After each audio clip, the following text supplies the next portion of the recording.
All right, call this meeting to order at 4:01 p.m. Welcome. Alyssa? All right, I'll start us off with some attendance. We've got Ren, Oren, Here. Freddie, Hello. Nikki, Nikki's here. Chris, Hello. Justina, Here. Alyssa, Here. Arlo,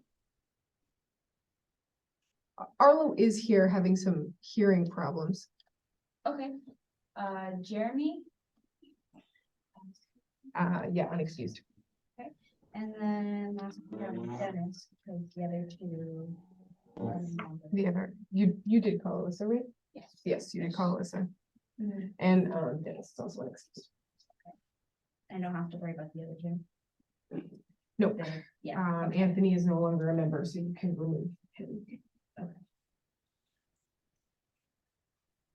then the other two. All right. Jason is also gone, but he let us know, so he's good. Okay, I think that's everybody. Okay, awesome. Arlo, I don't know if you can hear us, but I am counting you present. I hope you can figure out your volume. So approval for minutes from 11/6/23. I'd like to make a motion to approve said minutes. So moved. Second. Awesome. Any discussion on the minutes? Anything you guys noticed that needs to be corrected? No? You're just awesome minutes. Okay. All in favor of approving the minutes from 11/6/23 as is, please say aye. I Aye. Aye. Any abstentions? Any opposed? Minutes approval passes.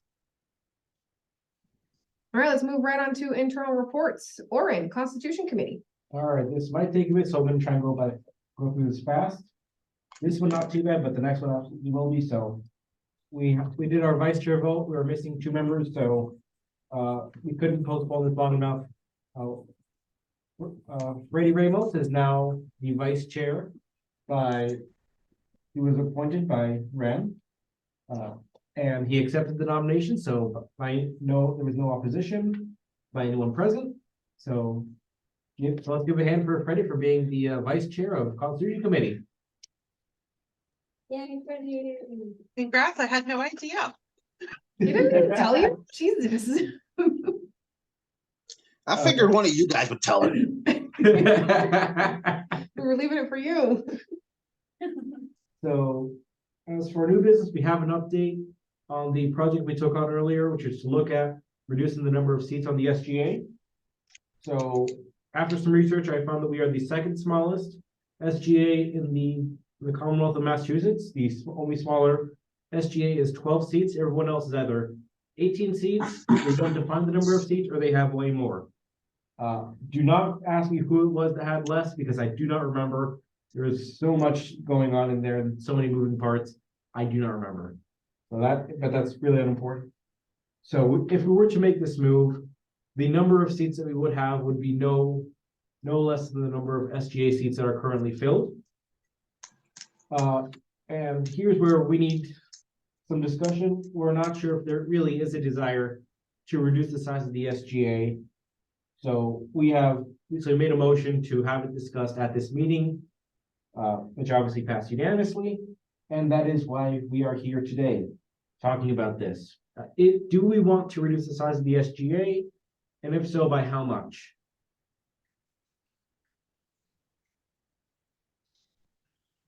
I open the floor to discussion. Is there any benefit in reducing? You have to make a motion. Yeah, you need to make a motion. Oh. I'd like to make a motion to have a discussion about whether or not we want to reduce the size of the SGA. So moved. Second. Second. Okay. So Alyssa asks, if for those of you who can't hear because she's so far away, is there a benefit to reducing the size of SGA?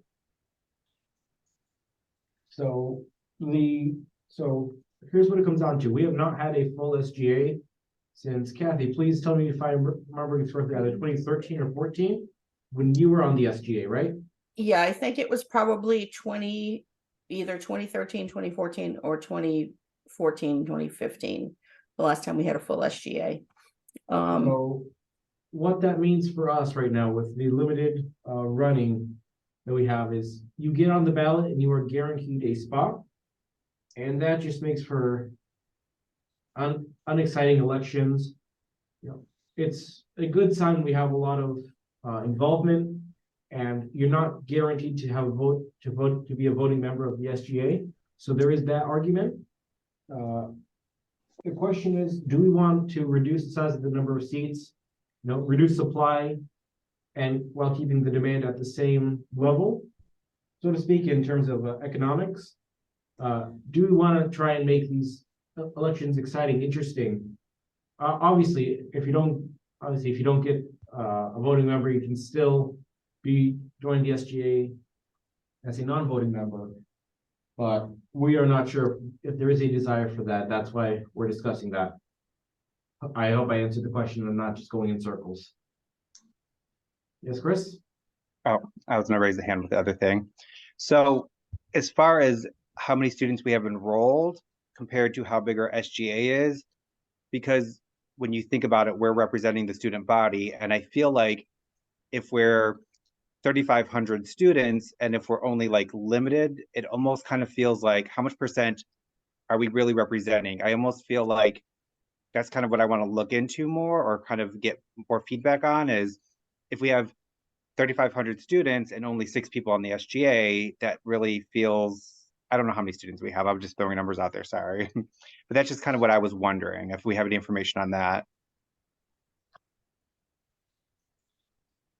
I think we'll have to look into. If I could just throw in a Yep. comment quickly. Justina and I went to the president's pizza with the president earlier, and he talked a little bit about enrollment and what he foresees for the year of 2024.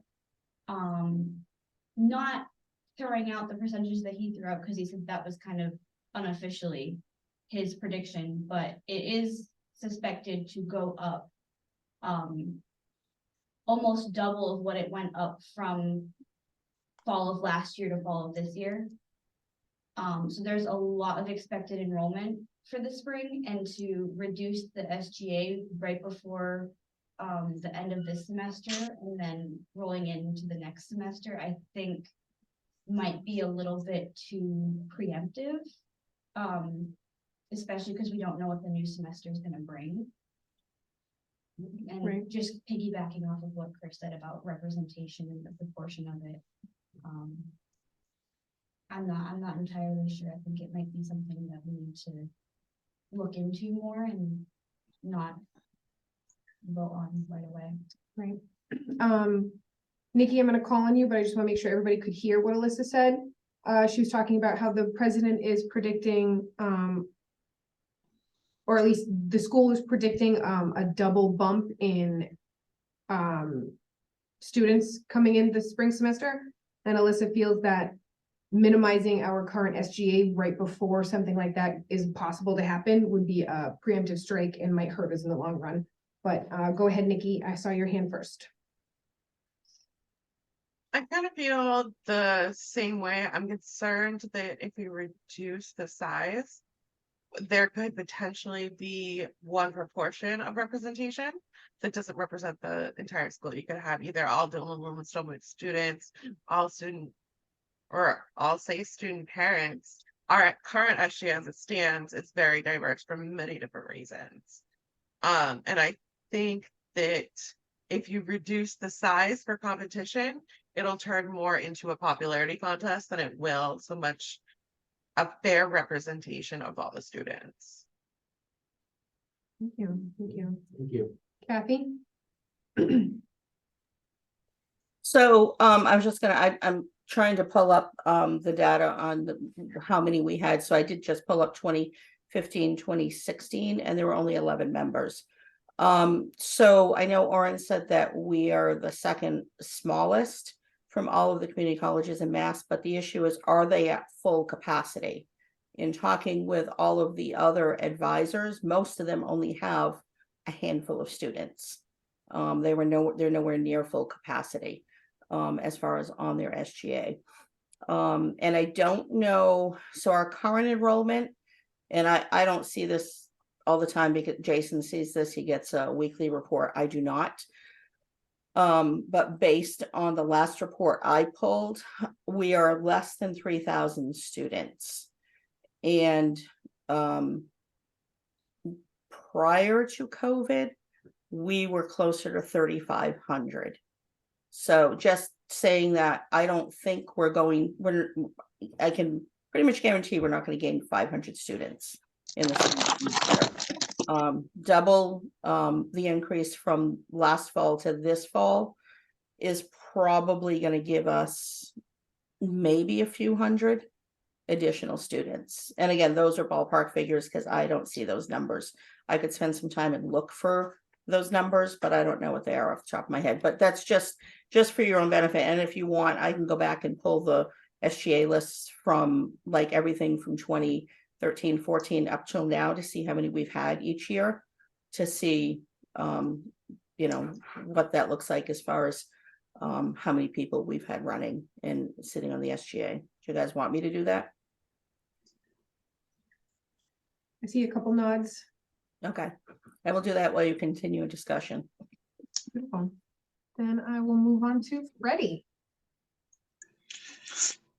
Well, I just had well, if people are gonna be enrolling, and like they said, how are we gonna make sure that everybody is represented correctly? Can't we wait till technically to the next election to see how many people even run? Because if we don't have a big number of people running, then we should definitely reduce the number, because then what's the point of having so many seats open if there's not even people that want to run? A good question.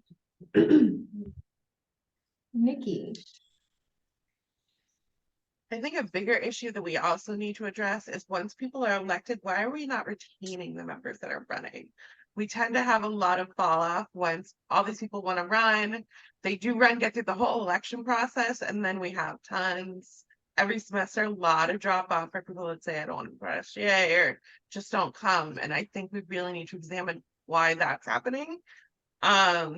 Because it's great to have competition and it's great to have people run, but it doesn't matter if we're not retaining those people in the SGA.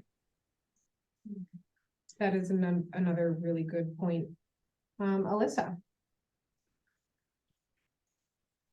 So to build off of like what Nikki's saying, I think a big reason that people might not be retaining the position is because they don't really understand like the requirements of the position. Like when I was running, I didn't realize that the meetings would be an hour long pretty much every week, including our committee meetings. And I think that misunderstanding was what causes a lot of people to shy away, because it's a big responsibility and it takes a lot of time, or for some people, it can take a lot of time out of their life.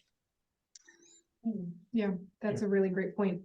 Mhm. Is that we did spend a lot of time in, promoting SGA. We printed off the paper forms, but we never really said out loud, this is what you're getting into. Sure, it's on involvement, but let's be honest, how many people are going on to involvement before they just jump headfirst into things? Or checking their emails or anything like that.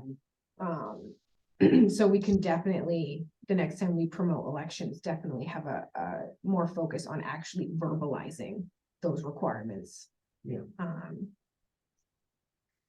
To hopefully, get rid of this, Mhm. people joining and then, not realizing what they jumped into. So if I'm understanding the discussion correctly, I am hearing that we want to postpone this discussion until at least the next election cycle in the spring is through, and then analyze that and compare that with all our records and see where things stand and make the decision then. I see a thumbs up. I see lots of nodding. Does anybody Yeah, else that have sounds good. anything they want to add before Lauren goes ahead and takes the vote? Any more questions, anything like that? Okay, All right. Lauren, back to you. In that case, I'd like to move this to a vote to table this discussion until our next election cycle is over and we have all the data that we need. All those in favor? Aye. Aye. Aye. Aye. Aye. Any abstentions? Jeremy, I'm gonna put you down to an abstention because you missed the entire conversation. Okay. Any opposed?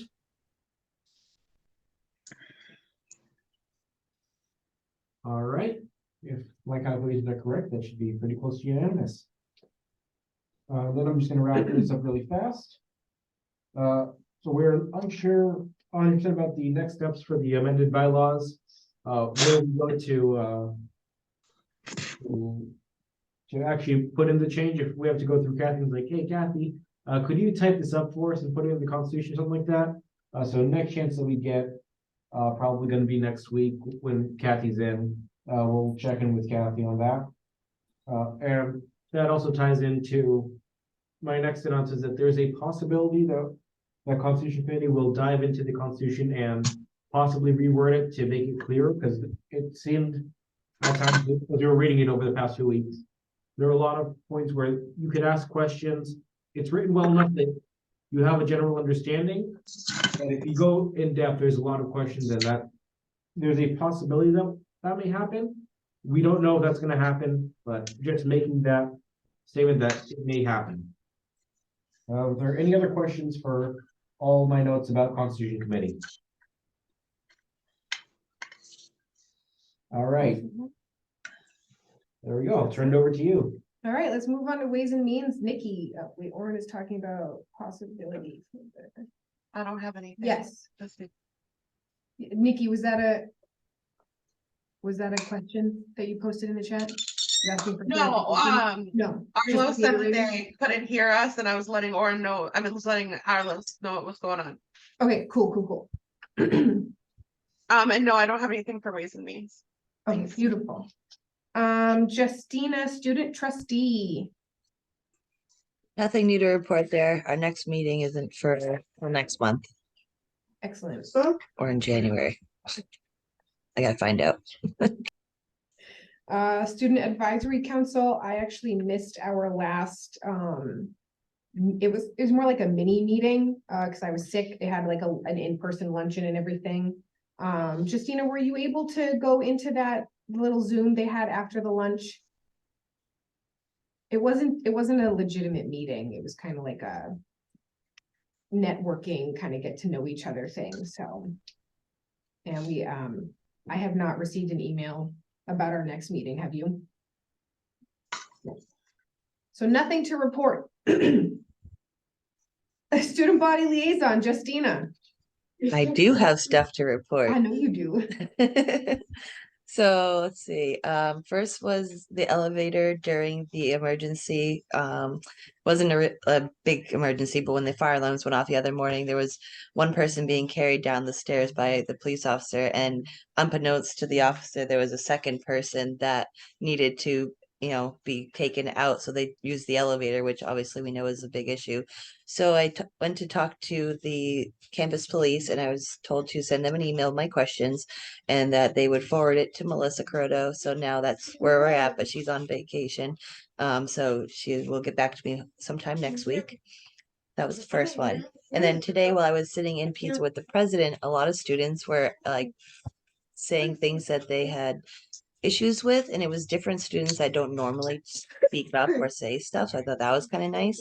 And like one of them, his biggest complaint was that he would like to see more booth style seating in the cafeteria and in the student center, more places for them to sit and relax while they eat with like their friends, because a lot of times they're just in the hard seats and they don't really like them. And then one person spoke about having more options for the abroad classes and the trips. The issue of the tampons came up, and that was a big thing. We weren't sure if they were actually free, even though it says a quarter on the machine. We wanted to know if they're actually free or not, and if we could do anything about them being cardboard applications and make them somehow get better ones like plastic applications. That was a big one throughout all of the female in the room. And the president asked me to write him a paragraph and email him, ask about that, and he said he personally will look into it. And then let's say printing was an issue. I had to show a student how to set up her print card and print at the printer in the hallway. And the fact that you can only, students are only allowed to print in black and white, and you can't print anything bigger than an 8.5 by 11. So if you had like a project and you wanted to print in color or, have a bigger size, that's not an option for students. Also, course selection options there's less available options on Monday, Wednesday, Fridays, and a lot for Tuesday, Thursdays, which makes it harder to take classes because you're finished at the same time. And also including ASL into early childhood curriculum because it's not currently part of that thing, and if they want to choose it separately to take, they have to pay out of pocket. They're wondering if somehow that could be incorporated, maybe as an alternative to a different elective. And that was it. Oh, awesome. I can't wait to hear the president's response once you send the email. Do any of you guys have anything for Justina to add to that email? You are the representations of the student body. Maybe you've heard something through the grapevine and Justina is your liaison. Nikki, oh, I knew it would be you. Listen, well spoken, I'm sorry. No, I love you. I love you The for course it. selection definitely is an issue. I've gone to click on things for the legal studies major, and we don't even have it at the school anymore. It's still listed as in degree works, but we don't offer it. The legal studies major is supposed to be completely online, and half of my restrictive electives are in person only. I think I had 2 to pick one out of like 8. Yes, add that, Justina, about some of the courses not having accommodations available. Some of the, like the math material, Nikki, right? Is that right? Yes. A lot of your math Yeah. classes didn't have accommodations. Yeah, could you add that? Yes. Pearson, my math lab does not work well with visual accommodations. I had to drop a class and I'm gonna have to take it again this spring because it does not work well with the accommodations that I need. And unfortunately that is what every math professor uses, and I need that class to graduate. So I don't really know what I'm gonna do. But Visions program and disability services taking care of it in the meantime, but still I would prefer not to have to drop out of that class because I was doing well, but there was just no way I could finish. It just wasn't gonna work. But yeah, weeding out the things we don't offer anymore, and definitely more options. If you have a virtual degree, I really think for a restricted elective, you need at least more than 2 options out of like 8 for a restricted elective. You actually have online only. Chris?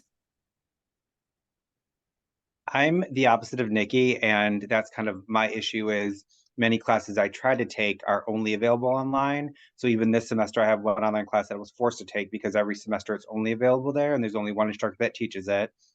And I just struggle to, for me personally, it's like reading the work, teaching myself. It's just a lot heavier of a workload for me when I have other classes going on. So I prefer the in-person. I learn better with like hands-on discussions, lectures. When I just have like all the work just posted for me and I have to read and teach myself, I'm not as good as I could be, and I don't really retain as much as I could. So I even for next semester, one of the classes I was really interested in is only available online. The second option only available online, and just kind of having at least both options available, I think would be great instead of just having one or the other. Just because it makes it tough to try to build your schedule when you're very limited. And then also with the human services degree, I find myself wanting to take classes that aren't even offered anymore because they don't have an instructor for it. And when I brought that up before, I know they were talking about having to hire more adjuncts and just not having enough people to teach the subjects that aren't offered under the degree part. So getting all that together would be great to have more selection and be able to, be able to pick something that works for me. Wonderful. You make a good point. Why is it offered online but not in person? Why is it offered in person and not online? Good questions, guys. All for the president. Anything else before we move on? Okay. I have a Justine? question. Oh, you got something, Freddie? I'm sorry, I missed you. No, sorry, it's just if they they have classes that are in person and then the ones online, why can't they just put them together and make it a hybrid class where at least you can at least attend during Zoom meeting or something? And that's a That good way, question. it's, you know, a little bit accommodating for both people. It's like partly online and then for the people that have, you know, because I have the same issue that Chris has. You know, I tried doing online, solely online, and that was hard. I do way better with in-person classes, or at least when somebody's, you know, explaining stuff to me. So maybe they can consider doing a hybrid type thing where at least the teacher has like recorded, you know, speeches or whatever lessons that you can watch for the online classes, and that way maybe that'll be a little bit better. Not a bad suggestion. Look at that problem solving. You guys are so great. Chris, go ahead. Well, I was going to say, actually, that worked really well for me during the pandemic when we had to go online. Mhm. Teachers that were able to meet through Zoom or do recorded lectures was phenomenal. So I think that that would be an option if I had to take an online class to have that capability. So I know that we have a Blackboard committee that's something that could kind of maybe come across to the teachers that specifically just do online through Blackboard to kind of use some of those also visual type things, not just read, test, you know, that kind of situation. Yeah. Awesome. Candace. So, hi everyone. My name is Candace Shivers. I'm this SGA faculty liaison, and it's taken everything in my power not to answer these questions because I can answer most. Having said that, I don't want to take up your time tonight, but can I ask that anything academic, like curriculum, if you send it to me, I can write down the answers. Chris, I'm actually on that committee. I'm literally on the distance learning committee. I just got off that meeting. That's why I was late.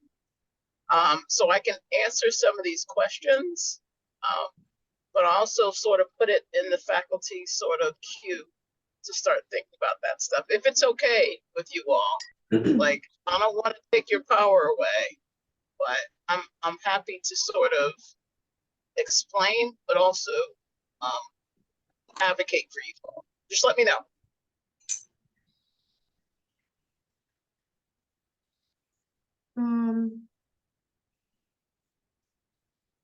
Yeah, I mean, Candace, if you want to, how about when we come to your reports, you can answer some of these questions.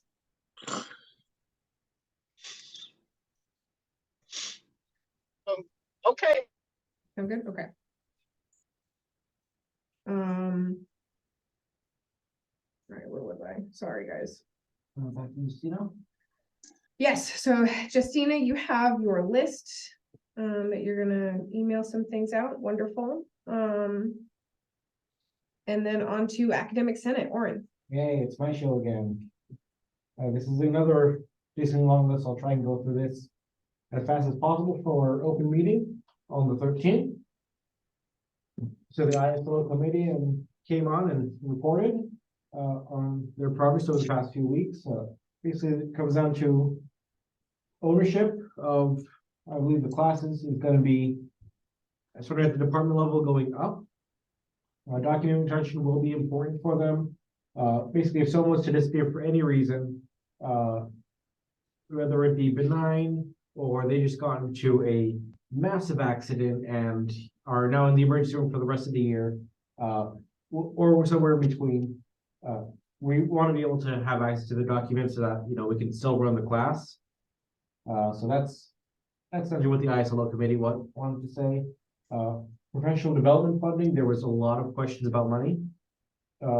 Basically, there was no transparency. We want, and we, as in the academic senate, but I'm sure everyone here will be present as well. We want to know what the hell's going on. There has been, and I quote, a conglomerate of one size fits all that has not worked well for professional development bookings. There is an action in place to redo how money is distributed. It's in the works right now. It'll take effect over the summer, I think, or at least the next academic year. And most opportunities for professional development are announced after the money is gone, which also tends to happen during the spring and summer. That's just not going to work. President Van Hooven, who was at the meeting, said that he'll see if we can increase the non-Title III professional development budget. Faculty would like to know how much money their programs have. I mean, just not knowing your budget is frustrating when you're trying to plan out your classes. And essentially, we just need to make sure that, you know, professional guidelines are clear, so it will not work, and that we can have all our questions answered. And then we get to the open forum, which boil down to two main points. The first is that is business department asking a question that we can also possibly chip into later on when we get to the bookstore.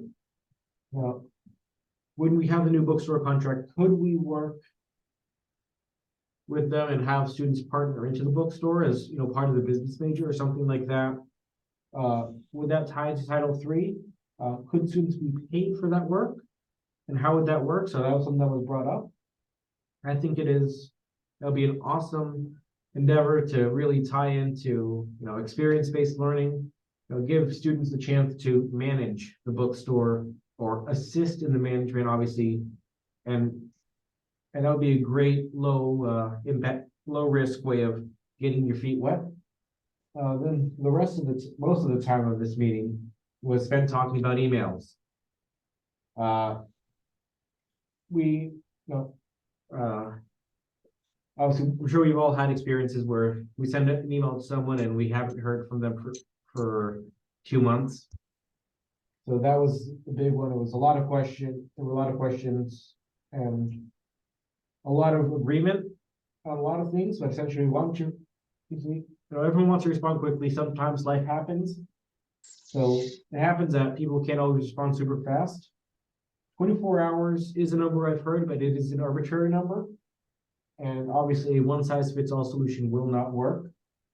But everyone does agree that, you know, radio silence for 2 or 3 weeks or even more is just not going to work. It's not good at all.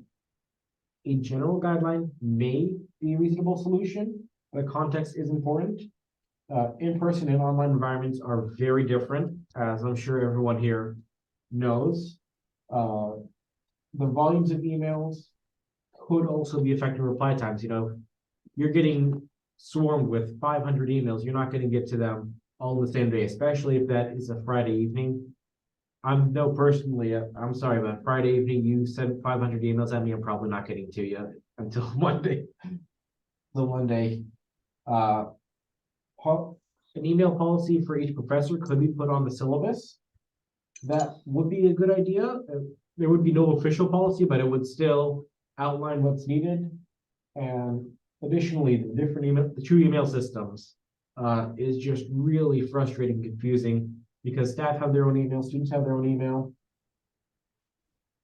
Back to the syllabus, it is in agreement with the students, and it's actually a great way to look at it. I believe, Candace, that was your point, if I remember correctly.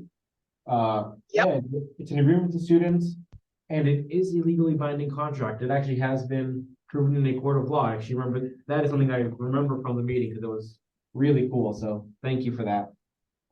So obviously, you know, life happens. We can't always meet exactly what's in the syllabus at 100%. You know, life happens and you have to miss class on the day that this giant project is due. So just please communicate. As you don't think it's there. For weekend and holiday replies, it's a good thing to remember that faculty don't work 7 days a week, so it may take longer, and expectations should line up with communication. So obviously, if you're gonna make an assignment due Sunday at 11:59 p.m. and you're unavailable on weekends, that's not exactly a recipe for success. That's really not good. Work. A reminder also, sometimes work can be turned in late, but you have to communicate and don't make a regular habit out of it. We go back to expectations should be laid out for all communication between student and professor, between faculty and high levels of faculty, between peers, both in terms of timeliness, but also in terms of how to respond to them. Because there is obviously the way you're going to talk to a student will be different from how you talk to your peer, which will be different from how you talk to your President Van der Hooven or the President of the United States. That is obvious, and we just, that is a suggestion that expectations probably should be laid out. And essentially, we'll need to define that boundary that we can, or define those limits of what we can expect to see from our peers, from our superiors, from students, and so forth. That was 90% of the meeting, if I'm being honest, right there.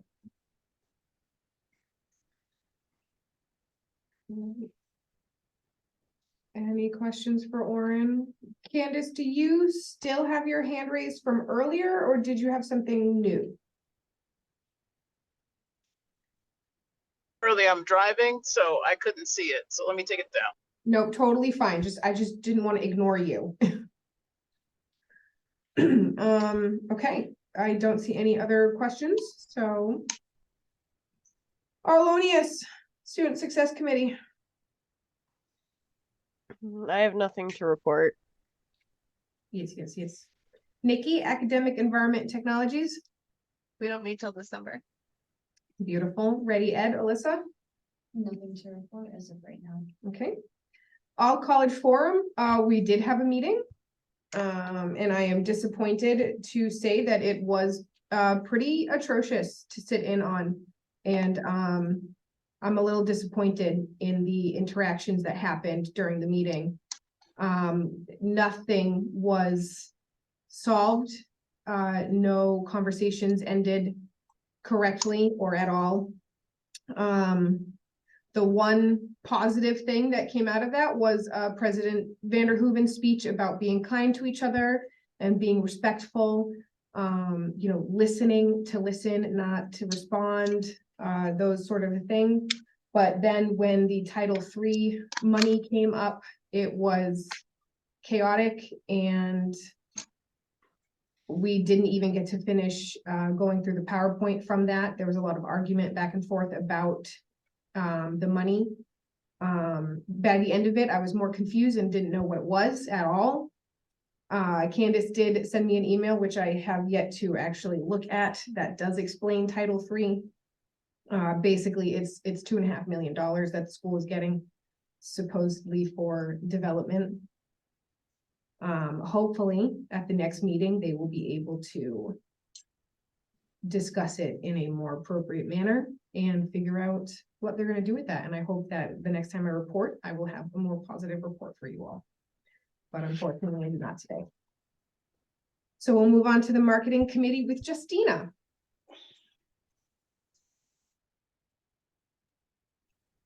Sorry, not much to report, just working on the reef, ordering the stuff to get, our name out there for Winterfest. And we are doing a booth, and we're going to do a spin to win. I ordered the candy, so that will be in. That's later in the agenda. Well, that's for marketing the booth. That's different. So we will be there selling stuff, guys. Yeah. And winning, giving out prizes. Mm-hmm. That's it for marketing. Okay. Retention plan liaison, Freddie. I have nothing to report. Beautiful. Blackboard committee, Justina. Nothing to report yet. Read committee, me. As Justina was saying, we did have an impromptu meeting right after our committees last week, and we basically have the whole wreath planned out. Justina, you got everything on the Amazon. It's all ordered, so we're just gonna, wait for all that stuff to come in, and we're gonna decorate it. And that's it for the wreath. Any other committees, guys, that I might have missed? Beautiful. For external reports, I have a couple of updates from Jason, which I'll give you. The Thanksgiving baskets, we were able to put together 125 of them. Myself, Alyssa, and Oren were all able to make it and to help build those and set them up. It was a good time. We had a lot of fun with all the faculty and staff that came too. That being said, it does appear that we have a ton extra. So if you or somebody you know is in need of a little extra help, please send them to student services either at the Gardner or the Leominster campus. I peeked in this morning here at Gardner and there was a lot left. So please send them down to get something that could help them this holiday season, including yourselves if you have not already signed up for one. The microwave in the Leominster campus is set up and it's working. Yay! And we have a final bid for the vending machines, which is awesome. So the process is finally able to start moving forward. So keep your fingers crossed, guys. We're getting there. Let's see. We are also in the final stages of hiring a new disability support counselor. So Jason is just going to be checking over references this week and hopefully have an offer out after Thanksgiving. That's all Jason had to report. So Freddie, go ahead. What's your question? I was just gonna ask, is there like a flyer or something on campus letting people know that there's still stuff left over? As far as I know, no. I see Justina shaking her head, and since she's in charge of marketing, that's probably a no. I don't think they anticipated not having all of the emails answered. Well, but I'm not saying about that. I'm just saying for like now that you guys say that we have like so much left over, Right, maybe the other forward. students there don't even know. So maybe we can just like make a little flyer saying we have such and such amount of food. Maybe, people come down, grab something. Right. I feel like Kathy might have something to say on that, but Chris, your hand went up first and then it went down. Do you not? No, I was trying to I don't know, I hit it, but on accident. So I was wondering, when you had mentioned earlier, if we know people, is it only for students and alumni, or if we know somebody that might need it that's not a student, they can reach out and get a basket if needed? I feel as though it's students. Okay, I just wanted to make sure. Yeah. I mean, And- I would love to be able to help the greater community, but Absolutely. we want to serve our students. Yeah. First and foremost. And I know for me personally, the email I got for the basket kind of came a little bit later when I saw it. So I might have seen it like Friday night. And so I might have filled it out Saturday and then didn't really ever get a response. And that was also like today when I went to go get it, I had to reach out to the food pantry. They didn't know. I went to Sue, and then Sue directed me to go to the student services because I wasn't sure what the directions were, because I never heard back after I had submitted the paper. Yeah, no, you're right. They didn't send a reply at all. And I only knew to go to student services because I was with them putting it all together, and Jason had told us then. So that is a good point. Kathy. So, so I know Jason sent out something to, I'm not exactly sure who, at least all of student services and a number of other departments on campus, to let them know that if they know of a student that's in need, to send them down. I think they don't want to send something out because they don't, it seems like they have a lot, they don't have that much. So when it's first come, first served. So if they send something out, that it's going to be gone in no time, and then they don't want to get people's hopes up that they're potentially going to get something. Yeah. So, and anything that isn't distributed will just go into the food pantry stock. So it's not like it's going to be wasted, because then at least it's there, especially for the holidays in December. Yeah. So, because I know all of the turkeys have been distributed. I was told that today. So there's no turkeys left over. I think there's potatoes, but I think they're planning that those should be gone. As far as perishables go. That's excellent. Orange. So based on what I'm hearing from all the frustrations of other students, I do not have a need for this, but I'm sure it would be incredibly frustrating to go through this process and just not know where to go next. For next year, I think it would be great if we could streamline the process and have, figure out how we can make this process go smoother. Because it's a great program, and I was honored, even though I will confess, I showed up too late to actually help with the baskets. You help clean up, it's fine. I helped clean up, I showed up too late, but it would be awesome if we could, it was an honor to even show up and help clean up, but Yeah. if we could streamline this process for next year, that would be absolutely awesome, and I can imagine so many students being appreciative of that. Go ahead, Kathy. So I'm just in response to that, definitely make those notes. This is the first year that Student Services has taken on this task. It Yeah. used to fall under Student Life, and many years ago, before we had a food pantry, and then the Brewer Center took it over. After once they took over the food pantry, but Student Services has just recently taken on the food pantry. So this is a whole new process for them this year. So definitely, keep track of that feedback and let them know. I think partially it was just that they were overwhelmed too with the amount of, having taken on the food pantry. We're all short-staffed in there. So I think that's part of what, why people might not have heard back. But definitely, even if there was an automated reply when you filled out a form that said, okay, if you're planning to, come, this is where you need to go. Yeah. So for those of you who weren't sure what the process was here, I see a couple people commented.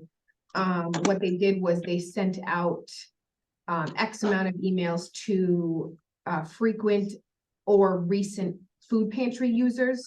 Like when you go to the food pantry, you have to sign in that you were there and you have to put in your account number, or the person working there does that. So they had a little program, generate names, those emails went out. After people responded, after a certain amount of time, they sent out a second round of emails, which Chris would explain why you got one on Friday, whereas I got one 2 weeks ago. And when you sign up for it, it tells you which day to pick it up, or you get to pick which day you wanted to pick it up. The time slot thing, that could be helpful for the future though, Nikki, that's a pretty good idea. And then now that they have done these 2 rounds of emails and still not having the full 125 picked up, now they're sending out word of mouth, go tell people that you think are in need to go get a basket. So I hope that answers everybody's questions on that. Does anybody have any other questions on any of Jason's reports? Vending, the food pantry, and that. Beautiful. Then we're gonna move on to the lovely Candace. Oh, thank you. So as I was listening, I've come up with a good solution, I think, to get your concerns around curriculum in front of people that can absolutely still send it to President Vanderhoeven.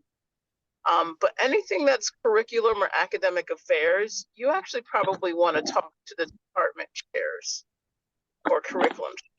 Those are the people that are making the decisions around how often it's going, what type of modality, and that's what you all were talking about.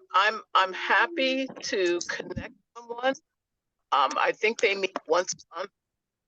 I'm happy to connect someone to have those conversations. And, as much as I want to do it, it sounds so much more powerful, I believe, coming from you all. Because all the stuff that you all have been saying, I'm going to tell you a little secret. We've been saying it too. There is absolutely no reason why we don't have, well, I know the reason, and it has to do with dollar bills. Why we're not running more courses, why courses are canceled so early semesters. So if someone's interested in doing that, let me know. Probably would be best to get on their agenda early in the new year, because catalog changes are are their focus right now. So they're absolutely, you are super important, but they're going to be focusing on that because they have to get it in by the end of December. So whoever would go to the department chair coordinator meeting, where all the department chairs for all the different subjects, they meet and they talk about issues. That probably would be a good meeting for you all to go to.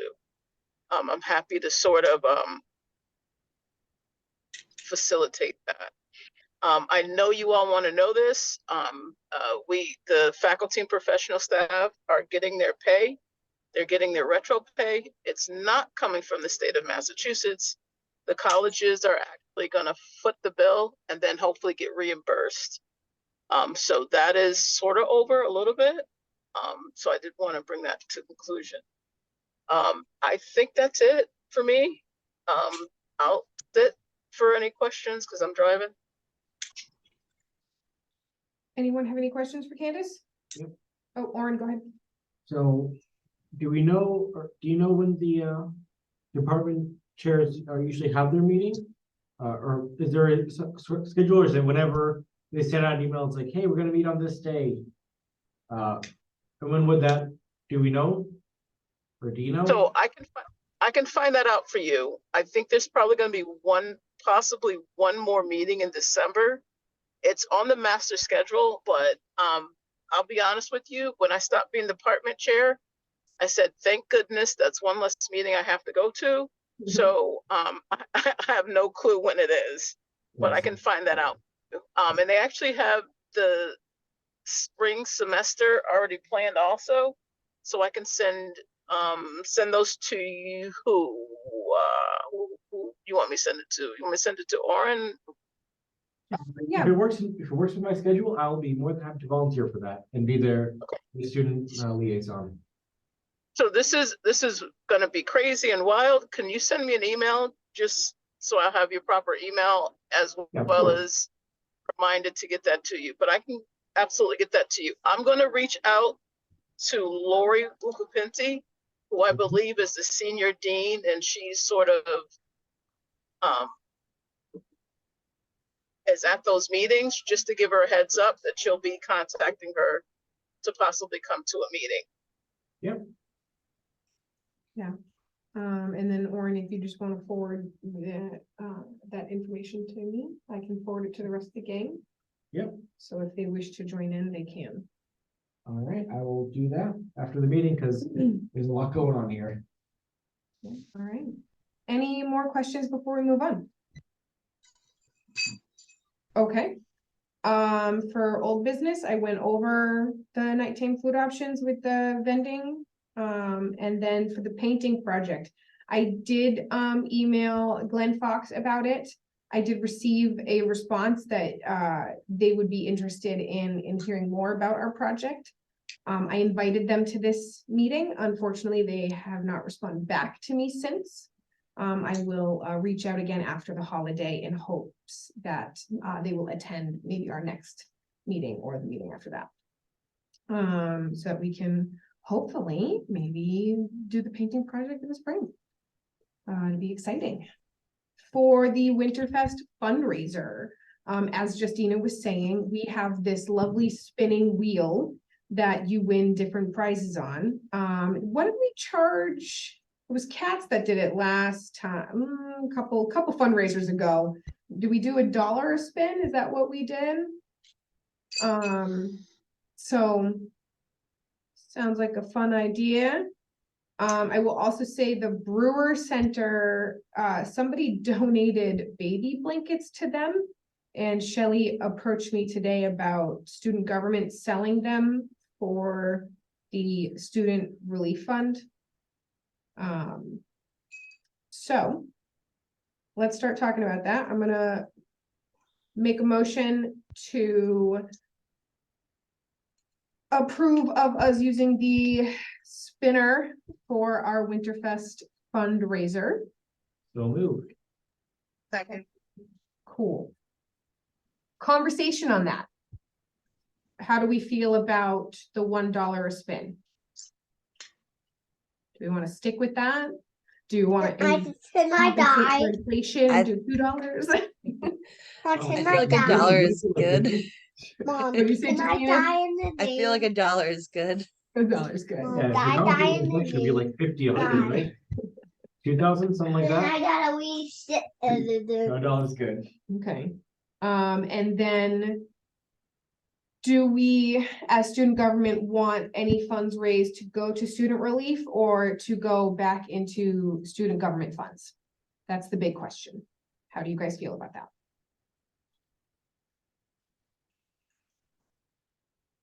What, Maybe we should what do do our- 50-50.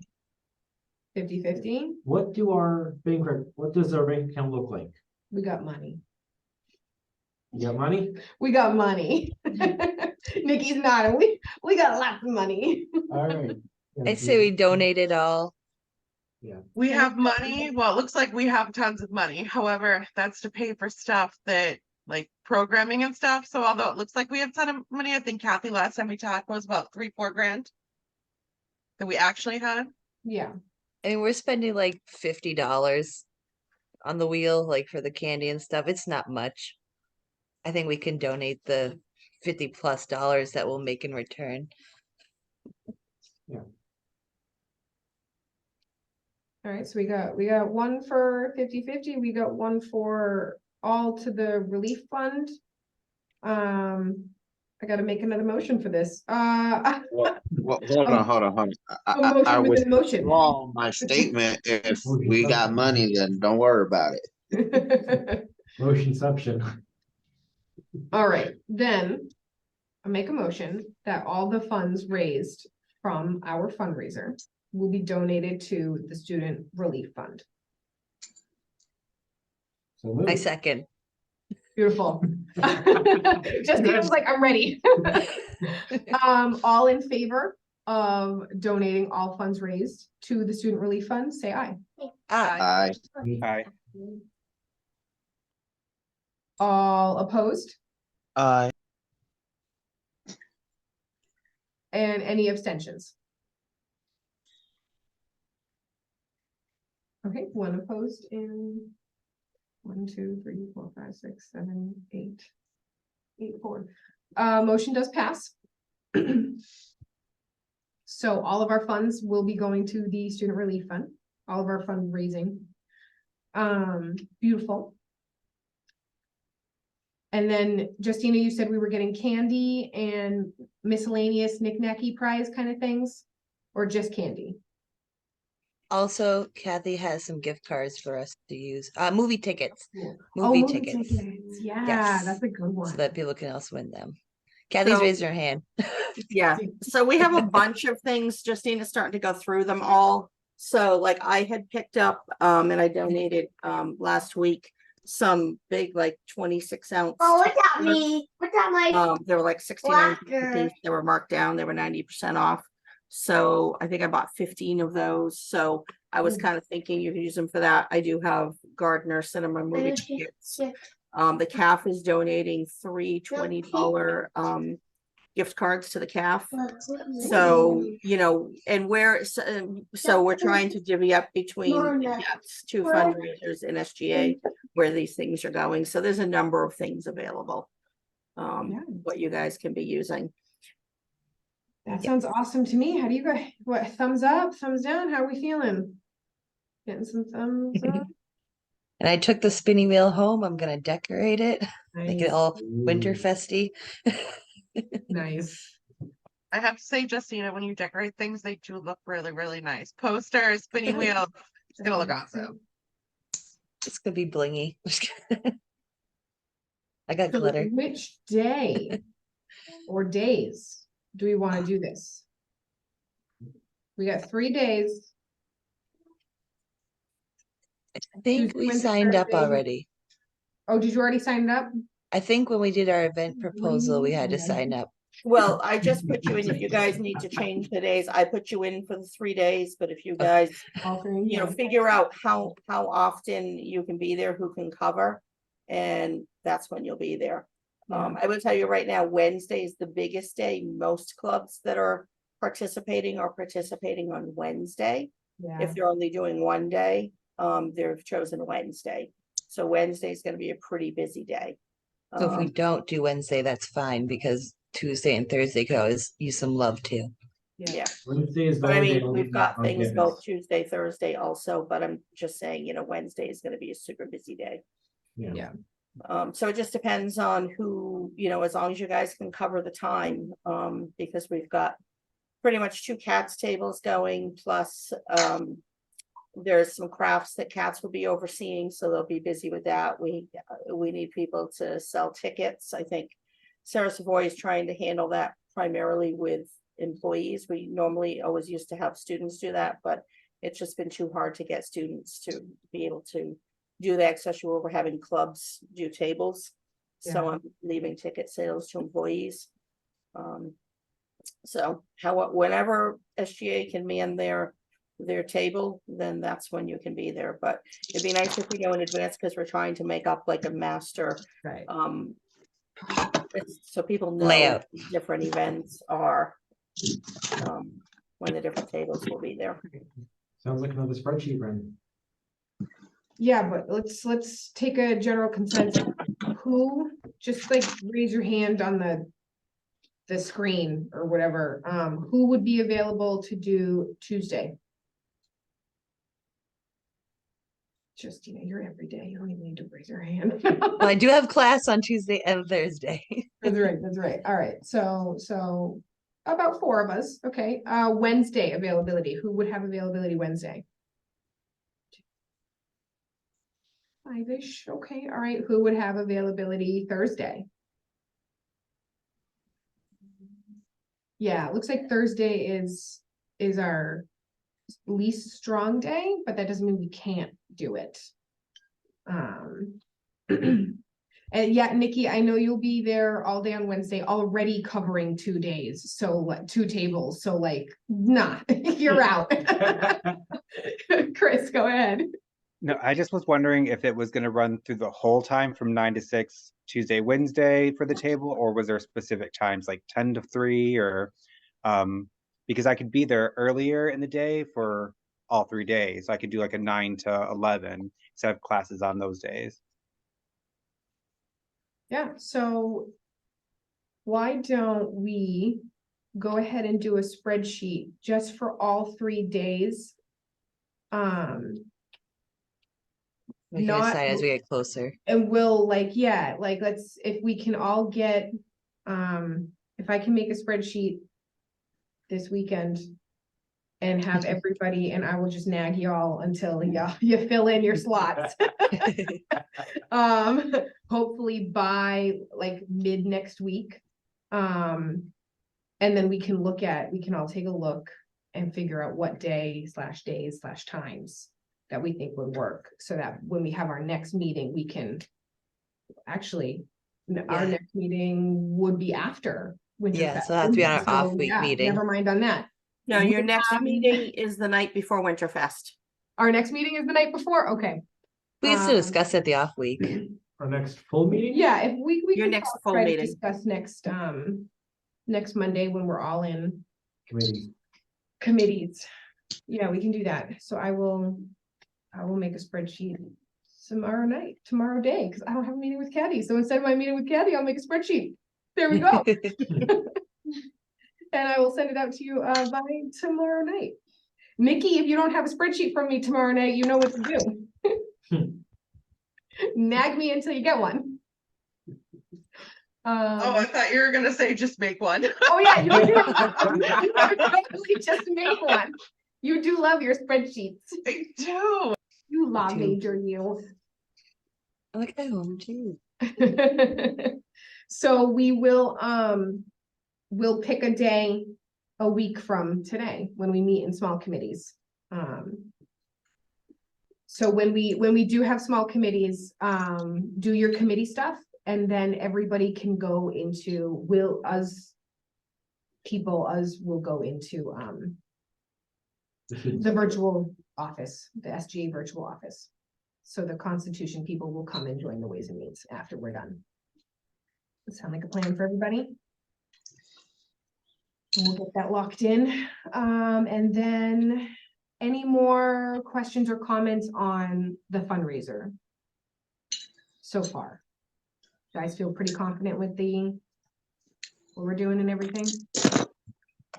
Okay, so all in favor of creating a document and figuring out the day that we're actually going to do it next week, say aye. Hi. I, Aye.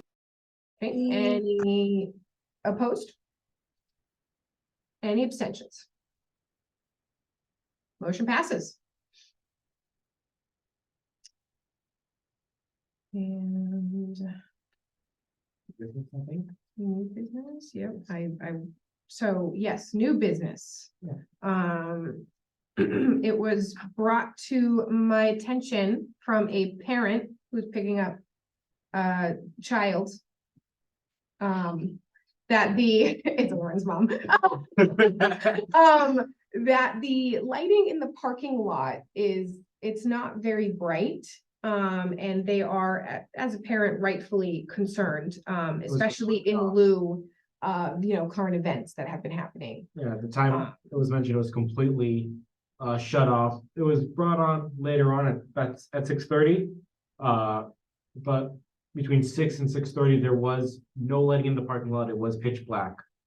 So yeah, that's a concern. Yeah, so I think the main questions are, what is, because I know that these lights have like specific times or sensors that determine when they go on and off or whatever. Yep, I see Nikki, you having a hard time walking through the lot at nighttime. Because like I know that like they do that whole like energy saving thing or whatever. But I suppose what we're looking for is what that is. What are they on a timer? Are they on a sensor? Are the lights just dim? Do we need a brighter bulb in there? What basically what is going on with the lights before we even look into anything that we can possibly do with that? And I'm betting that's a question for Jason, but Kathy, go ahead. Yeah, I would say that might be, I would add that since you've already reached out to Glenn Fox, ask him. He's the head of facilities. So that would be a question. He could at least answer that. It could be with the new time change that they, I don't know if they're on a timer or if they are automatic when it gets darker out. Doesn't seem like that's the case. If it was dark and if they didn't come on until 6:30, it's only 5:08 right now and it's pitch black at my house. Yeah, it's dark out here already. Yeah, so yeah, I would say that's a question. I would just, send an email to him and question as a question from SGA, say, hey, we've had this come up from some people, just curious what the status is. What is it? Do these, do they have to be adjusted for the daylight savings or what? Yeah, I can do that. Nikki, yes. Is there any way we could include like the area when you're walking from the CAF to the parking lot? Because there's lights that go along there and it's pretty dim. And when you're walking out of an event from the CAF to the parking lot, it's pretty dim. Yeah, the courtyard. Yeah. And then the Yeah. walkways from the courtyard to the parking lot are the worst because there is no lighting there. Yeah. I could barely see anything walking from Karaoke to the parking lot. It was pretty dim. Yeah. No, you're right. Yeah, definitely. I can, since I'm already in contact with Glenn, I can definitely take that over and I will try to re-invite Glenn to a meeting and hopefully we can get a good conversation going with him. I have to reach out again anyway, so just add that up. Any other comments about the parking lot lighting? Anybody else has anything? Okay. All right, for announcements, guys, we got therapy dogs next week. Woo! I know some people don't like dogs, that's fine. Dogs can be scary.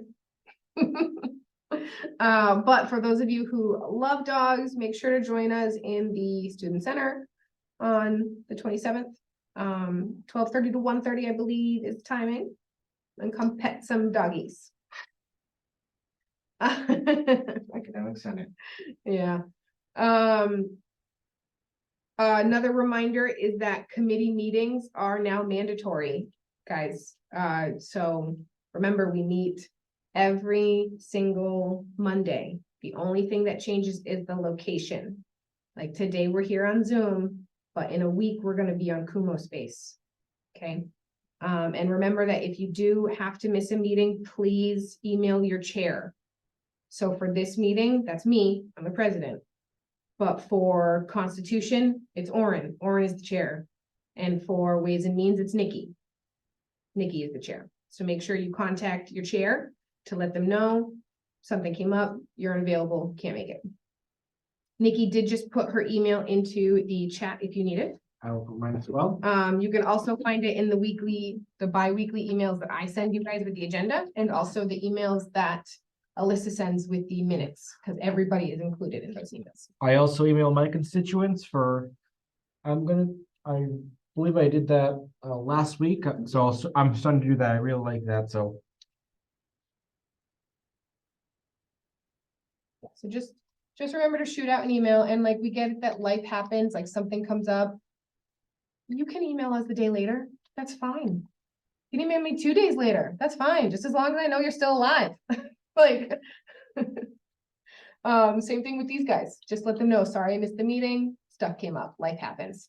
Totally cool. Just keep us updated. Just let us know.